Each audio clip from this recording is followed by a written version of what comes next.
Hey everybody, my name is Alan Hensley and I'm a financial advisor here in Seattle, Washington. I'm putting together this video series to teach you the 10 steps on how to prioritize your savings. This video right now is meant to be the introduction video. I'm going to clear up some financial jargon and I'm also going to just make sure we're all on the same page with some investing basics. If you do want to skip ahead, I'm going to put together a separate video for each of the 10 steps. So go ahead, jump to the playlist, look at whatever you'd like to look at. But these videos are meant to be in order of priority. So starting with number 1 all the way through number 10, the number 1 is the most important thing that you can do, and then all the way through 10. Hey, but I do want to put together just a quick disclaimer. These videos are meant to be general guidelines. They're suggestions and recommendations, but everyone's financial situation is different. So if you're going to implement these steps, that's great. Just know that you might need to talk with someone about your financial plan or do some research on your own. If you want to chat with me, give me a call, send me an email, put something on my calendar, whatever works best for you. I'm happy to work through these together. If you do these 10 steps, you are going to set yourself up for financial success later in life. This is meant to be a roadmap to financial success so that you can achieve the goals that you want to achieve and of course retire when you want to retire. So with all of that said, I say, hey, let's jump right in. So before we get into the 10 steps to prioritize your savings, again, I just want to clear up a few financial jargon words and just make sure we're all on the same page with some investing basics. So the first thing that I want to talk about is compound interest. The whole reason that I'm putting together this video is hopefully so that you start saving as early as possible. So I've got one quick example that I just want to show you. I promise there's not a lot of charts. This will be the only one where we dig into some graphs. But let's just make a really simple assumption. Let's pretend that you're 45 years old and you're starting to save $6,500 per year. And then let's assume the rate of return that you're going to get on average is going to be 5% per year. If we use those assumptions, and then we also assume that you're going to retire at 65, as you can see from the graph, you're going to have a little over $214,000 saved by the time that you're 65. So in other words, if you save for 20 years, $6,500 per year at 5% growth, you're going to have about $215,000 when you retire at 65. Let's again talk about the power of compound interest. Let's change the assumptions a little bit. Let's say that you started saving at 35, so 10 years before. So instead of 45, at 35, same variables in terms of savings. You're doing $6,500 per year, assuming 5% growth, and you're still working all the way until 65.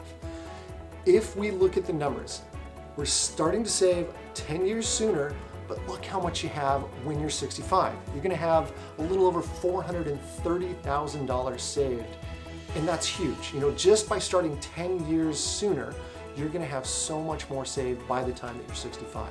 So that right there should show you the power of compound interest. But I want to take it one step further. Let's say that you started saving at 25. So the same amount, $6,500 per year at 5% annual growth, and you still work all the way until you're 65 years old. If you did that, looking at the graph, you'd have $785,000 saved for retirement just by starting at age 25 instead of 35, instead of 45. So again, I get it. Everyone's situation's a little bit different, but I wanted to show the power of compound interest over time. It's huge. So if you're starting in your 20s or your 30s or your 40s, I get it. It's going to be different for everyone. But the power of compound interest is going to help you get ready for retirement just as long as you start saving as soon as you can. Great, so again, I promise those were the only graphs that I'm going to be showing during this presentation. Before we jump into the prioritizing your saving steps, one more thing I want to clear up. I just want to talk about the basics of what is a stock and what is a bond. I know this might sound simple, but I just want to make sure that we're all on the same page when we're talking about stocks and bonds, because when we're talking about investing, we're talking about investing in the markets. So stocks, another way of saying that, are equities, or bonds, another way of saying that is fixed income. Those can be used, fixed income bonds, stocks, equities, those are interchangeable. What I want to make sure that you're aware of is, what is a stock and what is a bond? So I've got this really easy way to remember the difference. If you have a stock, you're an owner. And if you have a bond, you're a loaner. So stocks, owner, bonds, loaner. If you remember that, And I made it easy because it rhymes. If you can remember that, you're going to remember the difference between stocks and bonds. So really quick example. If you buy a stock, that means that you are an owner in whatever company that stock's involved in. It could be one of the biggest corporations in the world, or it could be some small company. But if you own a stock, that means you own a piece of that company. You are one of the owners. So you want the growth of that company to occur over time, because if you're an owner of that company, you want it to grow, and having a stock in your portfolio means that you get to participate in the growth of that company. So again, stocks make you an owner. Now the flip side of that is bonds. If you have a bond in your portfolio, that means that you're a loaner. So if we look at it from the same scenario, let's say that you have a bond in your portfolio of some giant corporation. That means that you lent a little bit of money to that corporation, and of course you want them to continue doing well and you want them to grow, but you don't participate in that growth. What happens is that company promises to pay you a little bit of interest over time, and then at the end of the term, you get your money back. But I just want you to remember, stocks make you an owner, bonds make you a loaner. Okay, so the last concept that I want to talk about before we dive into the 10 steps is the difference between a traditional IRA and a Roth IRA.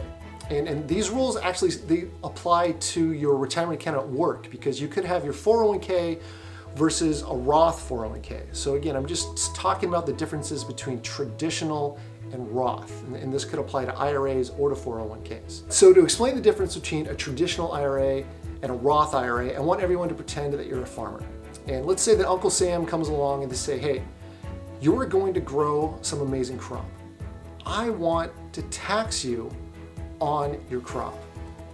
Now, as a farmer, you're like, okay, that's great. That means out in the future, I'm gonna have to pay Uncle Sam some taxes. That is how a traditional IRA works. You plant your crop, and then it grows and grows and grows over time, and then at the end of it, when you harvest that crop, you've gotta pay taxes later in life. So let's talk about the Roth IRA or the Roth 401k. The Roth works the opposite of the traditional IRA or traditional 401k. You've got to pay taxes. So instead of paying taxes on the crop, you're going to pay taxes on the seed. That means the small amount that maybe you can fit in the palm of your hand, that's the amount that gets taxed. Well, then the crop grows and grows and grows, and when you go to harvest it, you don't pay taxes on it then. So remember, with a traditional IRA or traditional 401k, you pay taxes on the crop. And with a Roth IRA or a Roth 401k, you pay taxes on the seed. Now, this is the point where I get asked the question, Alan, which one is better, the traditional IRA or the Roth IRA? And my answer is always yes. All right, that's my one dad joke of the whole presentation. Depending on your tax situation, it could be the traditional IRA or it might be the Roth IRA. There's no clear-cut answer that applies to everybody. So again, I just want to stress, do your own research or talk to a professional about figuring out which one is going to be best for you in your current income and your stage of life. There's a million different reasons and pros and cons to each. What I'm talking about is just the tax concept. I'm not talking about which one is better. So we talked about compound interest, we talked about what's the difference between a stock and a bond, and then we talked about the differences between traditional and Roth. With all this information, I think the rest of the presentation is going to be really helpful. So again, I'm going to jump into the 10 steps, the 10 ways to prioritize your savings to ensure that you can retire when you want to retire. I'm going to make 10 different videos about it. You can jump around, skip to the one that's relevant to what you're trying to learn, or you can watch the whole series as one.